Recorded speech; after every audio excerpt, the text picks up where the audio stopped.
How's it going? Barnaby here. Time for another Hello Life moment. This one about diabetes. You know, time was the phrase adult onset of diabetes. It was that adults got it, nobody else. But now, Jessica Butcher, registered dietitian, you spend some time in schools. You're seeing kids being diagnosed with type 2 diabetes? Definitely. Kids younger than you would expect, and they have to follow consistent carbohydrate diabetic diets right in their school lunches.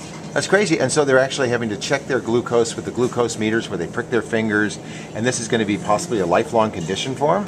Yes, it definitely can be. With type 2, there can be some lifestyle factors that they can change, like by eating a better diet, by exercising more and losing weight, that can reduce those symptoms. But for the most part, yes. Okay, so it's up to every parent to make sure that they don't fall down that hill into the arms of diabetes by exercise, diet choices. We have a big influence in our kids' life. Yeah, that's very much the case. So we want to guide them towards the healthiest carbohydrates out there. Now, carbs you're going to find in your starchy vegetables, fruits, and then your grains. And of course, the best options there would be your whole grains and the whole fruits and those whole starchy vegetables without lots of added sugars to them. Okay, so that is the best case scenario, us preventing onset of diabetes both in adults and children. But let's say you get diagnosed with diabetes and you go visit a registered dietitian like Jessica Butcher. You are going to start talking about glucose levels. How many times a day do you have to check your glucose level?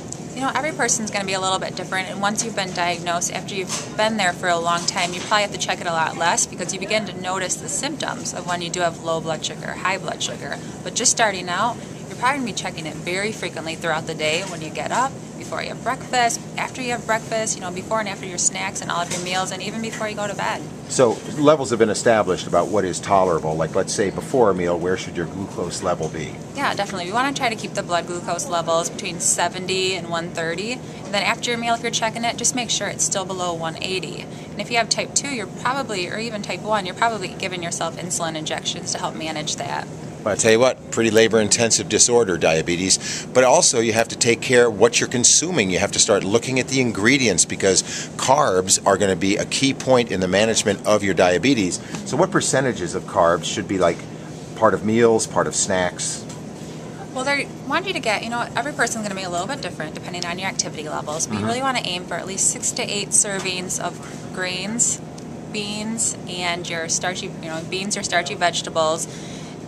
Just try to make sure those are split out throughout the day. For each of your meals, you want to aim for actually the grams of carbohydrates. So a good goal for a meal is around 45 to 60 grams of carbohydrate. And you can find that just by looking at the nutrition facts panel. Because the carbohydrates are translated into sugar most quickly in your body? Yeah, definitely. Carbohydrates, as soon as they're ingested, we start to break those down, and we break them all the way down into glucose, which is just the most simplified form of carbohydrate in our body, and that fuels our entire body. So carbohydrates, you know, they've been deemed the bad guy in a lot of cases, and there's definitely lots of low-carb dieters out there, but really they provide a great source of fuel for our body.